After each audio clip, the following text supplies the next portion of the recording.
أستغفر الله رب البرايا أستغفر الله من الخطايا أستغفر الله رب البرايا أستغفر الله من الخطايا.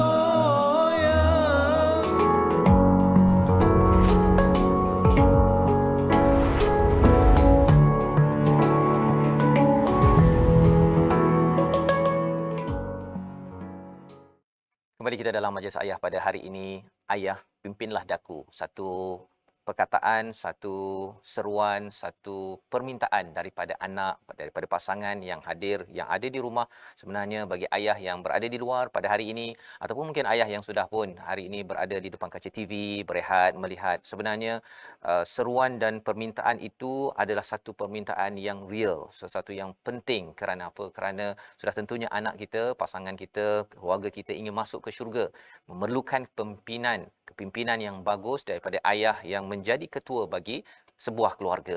Bagaimanakah contoh seorang pemimpin keluarga yang boleh kita contohi di dalam Al-Quran? Kita ingin lihat daripada surah Al-Baqarah ayat 131 hingga 133 berkaitan dengan Nabi Ibrahim, berkaitan dengan Nabi Yaqub yang kita ingin lihat bersama, dibaca oleh Ustaz Abdul Najih. Silakan Ustaz. أعوذ بالله من الشيطان الرجيم بسم الله الرحمن الرحيم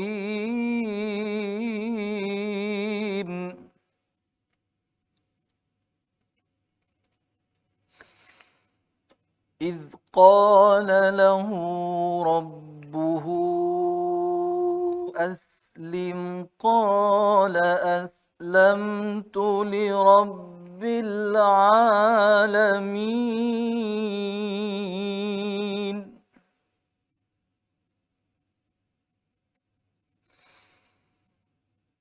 ووصى بها إبراهيم بنيه ويعقوب يا بني إن الله اصطفى لكم الدين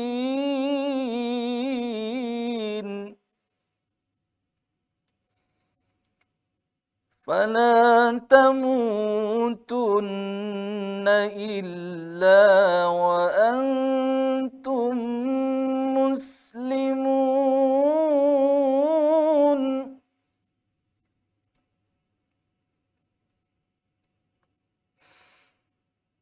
أم كنتم شهداء إذ حضر يعقوب الموت إذ قال لبنيه ما تعبدون من بعدي قالوا نعبد إلهك وإله آبائك إبراهيم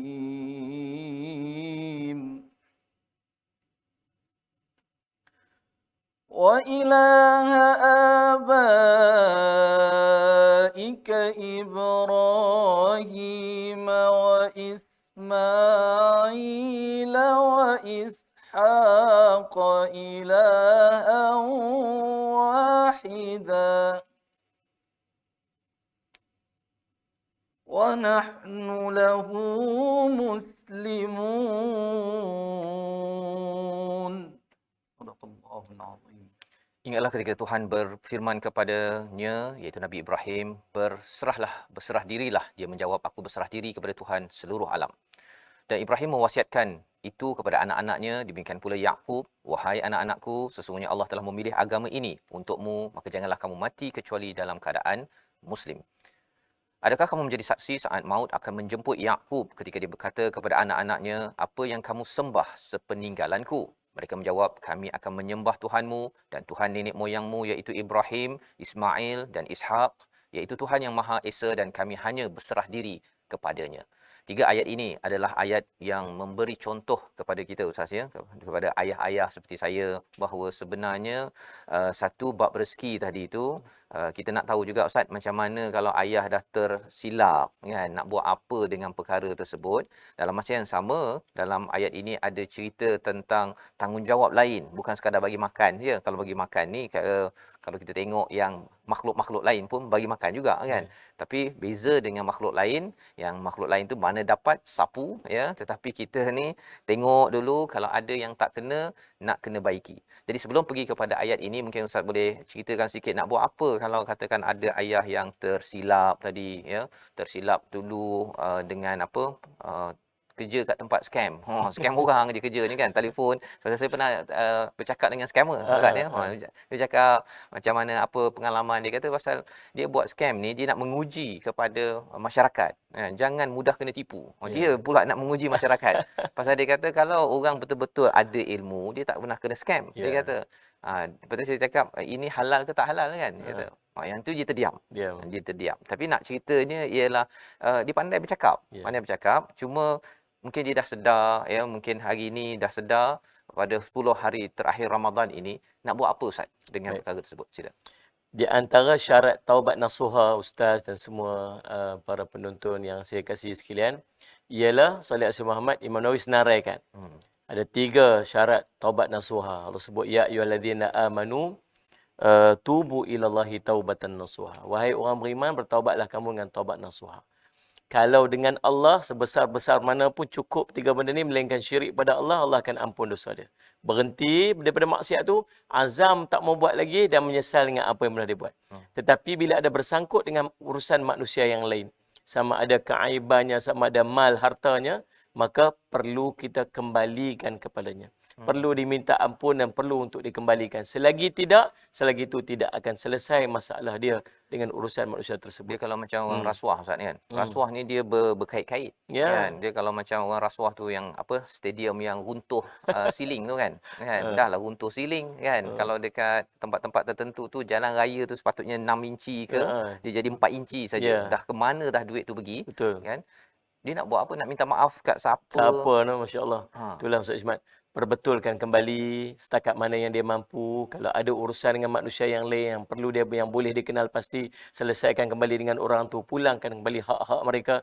Dan seandainya tidak, maka infakkan harta-harta tersebut ke jalan Allah SWT dengan niat supaya Allah mengampunkan dosa-dosa kita yang telah kesilapan yang pernah kita lakukan. Takkan selesai, masya-Allah. Ada seorang ulama Ustaz, Salih Nabi Muhammad. Saya terlupa nama dia, saya minta maaf. Dia seorang yang sangat alim. Satu hari Salih Nabi Muhammad dalam keadaan dia menyampaikan ilmu, tiba-tiba dia tergagap-gagap. Jarang dia tergagap-gagap macam tu. Jarang dalam keadaan menjawab soalan tapi tergagap. Tapi kali itu dia tergagap-gagap. Sehingga Salih Nabi Muhammad, anak-anak murid dia macam tertanya-tanya, kenapa jadi macam ni? Jarang guru kami dia cerita balik. Sebenarnya dia kata, waktu aku kecil dahulu, ketika aku kecil, waktu aku masih bayi, diceritakan, ayah aku seorang yang sangat menjaga apa yang masuk ke dalam perutku. Sangat menjaga apa yang masuk dalam perutku, sehingga satu hari, waktu aku sedang disusukan oleh ibuku, tiba-tiba ibuku jatuh sakit. Lalu datanglah jiran sebelah rumahku, melihat aku kelaparan, lalu dia mengambil aku dan menyusukan dengan susunya. Tiba-tiba ayah dia balik waktu tu, tengok anak dia sedang disusukan oleh orang lain. Maka apa yang dia buat, dia ambil anak dia tonggengkan anak dia tekan perut dan dia korek. Sehingga orang kata, kamu nak bunuh anak kamu ke? Dia kata, aku tak redha walau setitis air susu yang masuk dalam perut anakku yang aku tidak tahu sumbernya daripada mana. Dan akhirnya apa yang berlaku Ustaz? Dia dibesarkan dan menjadi seorang ulama yang sangat hebat. Sebab apa? Sebab menjaga makan apa yang masuk dalam yang perut tergagap dia. tu apa jadi? Kenapa tergagap tu? Dia menyebutkan bahawa itu adalah sisa-sisa daripada titisan susu yang kekal duduk dalam perut aku. Itulah yang menyebabkan aku terlupa beberapa perkataan daripada agama. Masya-Allah. Subhanallah, itu kesan nak cerita daripada makan. Kita macam-macam kita masuk Ustaz, macam-macam kita makan. Bukan sekadar kita bawa balik bagi pula anak-anak isteri kita makan daripada benda-benda tak sepatutnya. Tolonglah ambil berat bab-bab yang macam tu Ustaz. Ya. Ya, Jadi insya-Allah. itu cara bagaimana kita nak baiki bab rezeki tadi Ustaz ya. Dan kembali balik pada surah Al-Baqarah ayat 131 ini, selain daripada rezeki, ayah mendidik anak kalau ikutkan kepada surah ini Ustaz ya. Surah Al-Baqarah ini. Jadi apa perkara yang bercakap tentang anak tu, dia tak adalah bercakap ayah tolong pastikan didik saya, ajar ini dia tak beritahu kan. Ya. Tapi pimpinlah daku, dia terima sahaja si ayah, dan ayah dia ikut kursus untuk berkahwin ni 2 hari je Ustaz. Itulah yang dia guna sepanjang hayatnya Ya, itu. ya. Tapi pada hari ini dengan majlis ayah ni tuan-tuan ya, tahniah, terima kasih diucapkan, boleh share, beritahu pada kawan pasal isi yang kita bincang ini bukan hanya untuk bulan Ramadan Ustaz ya. Ya, ya. Dia muncul pada bulan Ramadan, tetapi dia punya isinya itu untuk kita harap 11 bulan ke hadapan nanti kita memanfaatkan pelajaran daripada ayat-ayat Al-Quran ini. Jadi apa lagi ayah kena buat bila anak cakap ayah pimpin daku, apa lagi yang perlu berdasarkan ayat sebentar tadi? Tengok bagaimana yang diajarkan oleh Salih Alaihi Muhammad, para nabi mendidik anak-anak mereka. Dalam keadaan dia tak pesan nanti kamu nak makan apa lepas daripada ni. Kamu nak kerja apa? Nanti bila ayah tak ada, kamu nak dapat rezeki mana? Apa plan kamu, perancangan kamu selepas daripada ketiadaan ayah? Dia tanya apa yang nak kamu sembah. Apa yang akan kamu sembah selepas ketiadaan ayah? Memastikan bahawa anak-anak dan keluarga kita tetap berada pada tauhid yang jelas. Berada pada jalan agama yang tepat. Itu tanggungjawab seorang ayah. Tuan-tuan, subhanallah, salli alaihi wasallam. Lagi sekali saya nak pesan dengan penuh ni daripada hati saya ni. Tuan-tuan, Allahumma salli alaihi wasallam. Nanti kita akan bangkit di padang mahsyar. Dalam kitab Nihayah fil Fitan wal Malahim karangan Imam Ibnu Katsir rahimahullah. Cerita waktu kitab kita itu dibentangkan.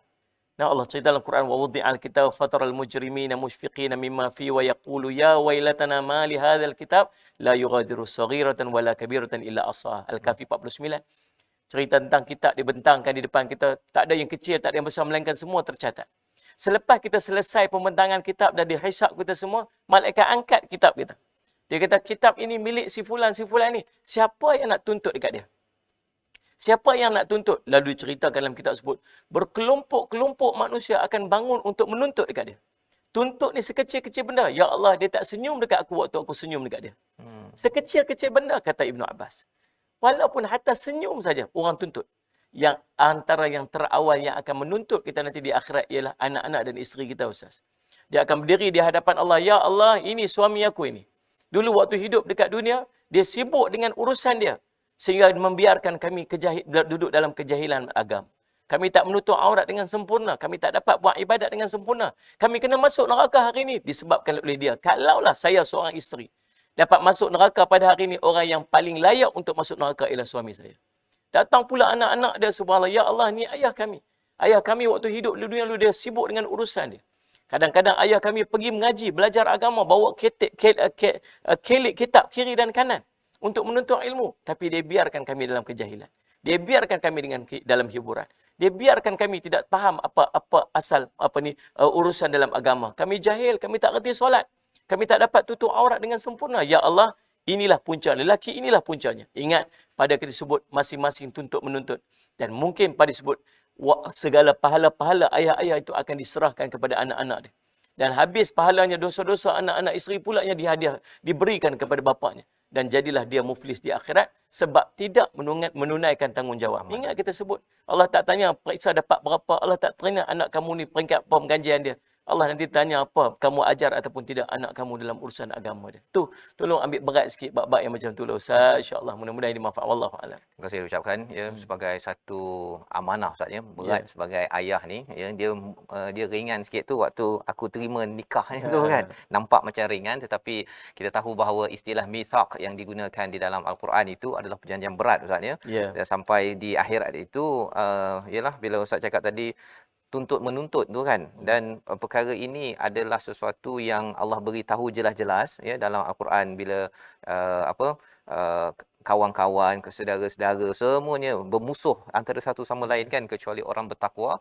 Nak ceritanya tak boleh pandang ringan lah Ustaz kan, bahawa pimpin daku ini bukan sekadar satu seruan yang hanya di sini, bila dah sampai ke akhirat nanti dia tak cakap dah pimpin daku kan, engkau dulu tak pimpin. Ya, Lain betul. macam dia punya perkataan yang diujarkan oleh seorang pasangan, oleh anak kepada seorang ayah. Jadi bila berat begini Ustaz ya, bila dah nampak berat begini, apa cadangan daripada Ustaz kepada ayah yang dah ada pada 10 hari terakhir Ramadan kan, saya ni nak tunaikan yang terbaik tapi ilmu tak banyak kan, nak ceramah pada anak ke nak beritahu tu tak berapa ada kan. Macam mana nak buat apa yang praktikal bagi ayah yang mungkin dia tak adalah belajar sampai ke Mesir ke pelajaran agama tinggi, tapi dia nak pimpin anak dan keluarganya ke syurga. Silakan Ustaz. Kita balik kepada apa yang Allah perintahkan, apa yang Nabi SAW, apa yang Allah perintah dalam Quran dan apa yang Nabi SAW perintah dalam hadis Nabi SAW. Allah perintah dalam Quran, qu anfusakum wa ahlikum nar. Jaga diri kamu, jaga ahli keluarga kamu daripada api neraka. Itu perintah Allah. Dalam ayat tu kalau kita perasan ustaz dan semua penonton sekalian, salli ala sayyidina Muhammad, Allah perintah qu anfusakum, jaga diri kamu. Dengan maksud Allahumma salli ala sayyidina Muhammad, dengan maksud Allahumma salli ala sayyidina Muhammad, kalau kita nak tunjuk dekat anak-anak kita, kita kena buat dulu. Kita ni cerminan. Anak-anak kita lebih kepada mengikuti berbanding mendengar. Kita perintah belum tentu dia buat, tapi kita buat dia akan ikut. Jadi kalau nak anak kita jadi baik, kita dulu kena usaha diri kita untuk jadi baik. Susah untuk kita apa? Ustaz, saya nak anak saya hafal Quran, tapi ayah tak baca Quran. Dia nak anak dia untuk pergi semayang berjemaah di masjid, sedangkan dia semayang pun tak. Paling tidak dia buat, insya-Allah anak dia akan ikut. Tu, salih Muhammad.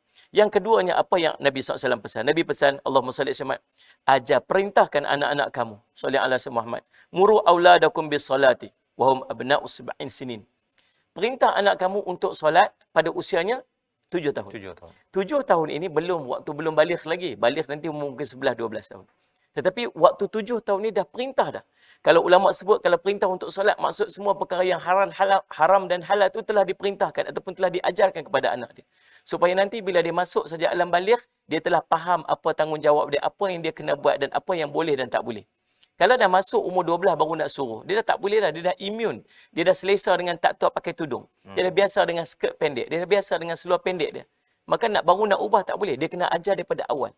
Maka subhanallah, ingat dua benda tu. Yang pertama, betulkan diri. Yang kedua, betulkan anak-anak seusia muda. Back to basic. Kalau kita tak mampu nak mengajar, Allah perintah dekat kita. Disebut sebagai fardu ain. Fardu ain, seorang ayah wajib untuk mengajar anak dia fardu ain. Seorang ayah wajib ajar anak dia dan keluarga dia fardu ain. Macam mana dia nak mengajar fardu ain? Dia pun tak tahu fardu ain. Dia pun tak tahu. Habis nak buat macam mana? Dia kena paksa, dia kena susun supaya anak-anak dan keluarga dia belajar fardu ain daripada orang yang mampu untuk mengajar fardu ain. Memandangkan dia pun tak tahu, maka dia pun wajib belajar fardu ain tersebut. Tak lepas tuan-tuan, tak lepas. Jangan main-main benda-benda yang macam ni. Sebab kita akan dipertanggungjawabkan dengan amanah ini. Bukan sekadar kita untuk melahirkan anak dan memberi makan kepada anak.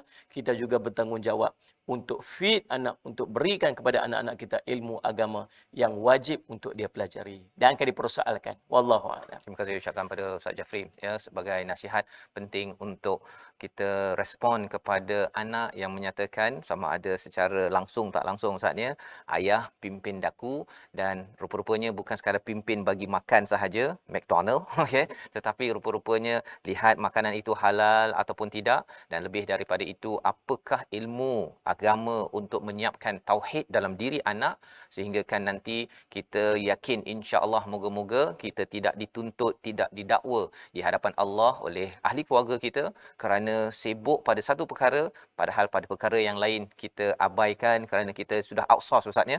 Kalau katakan sekarang ada banyak ustaz, saya serah ustaz je lah uruskan, itu bukan anak ustaz tu kan, ini anak sendiri yang kita doa pada Allah Subhanahu Wa Taala, Allah pimpin sebenar-benarnya, dan kita berdoa di hujung ini bersama, kita berjemput Ustaz Abdul Nasih untuk membacakan doa. Silakan. أعوذ بالله من الشيطان الرجيم بسم الله الرحمن الرحيم الحمد لله رب العالمين والصلاة والسلام على أشرف المرسلين وعلى آله وأصحابه أجمعين اللهم ارحمنا بالقرآن واجعله لنا إماما ونورا وهدى ورحمة اللهم ذكرنا منه ما نسينا علمنا منه ما جهلنا وارزقنا تلاوته آناء الليل وأطراف النهار واجعله لنا حجة يا رب العالمين. اللهم اجعل القرآن الكريم ربيع قلوبنا ونور صدورنا وجلاء أحزاننا وذهاب همومنا وغمومنا. ربنا هب لنا من أزواجنا وذرياتنا قرة أعين واجعلنا للمتقين إماما.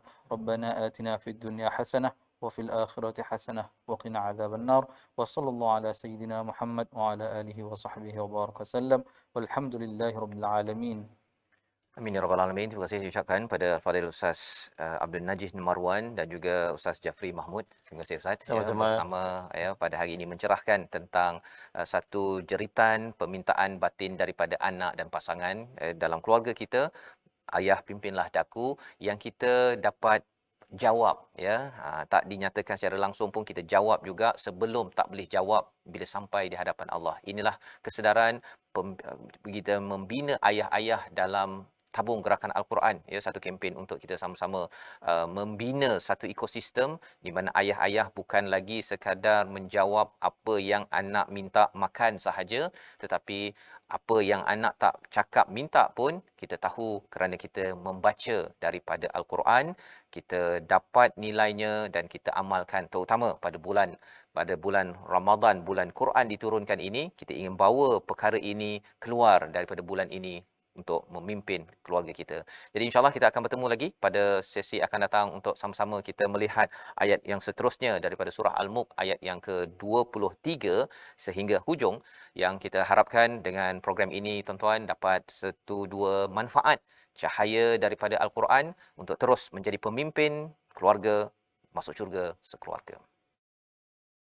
Astaghfirullah Rabbal baraya. Astaghfirullah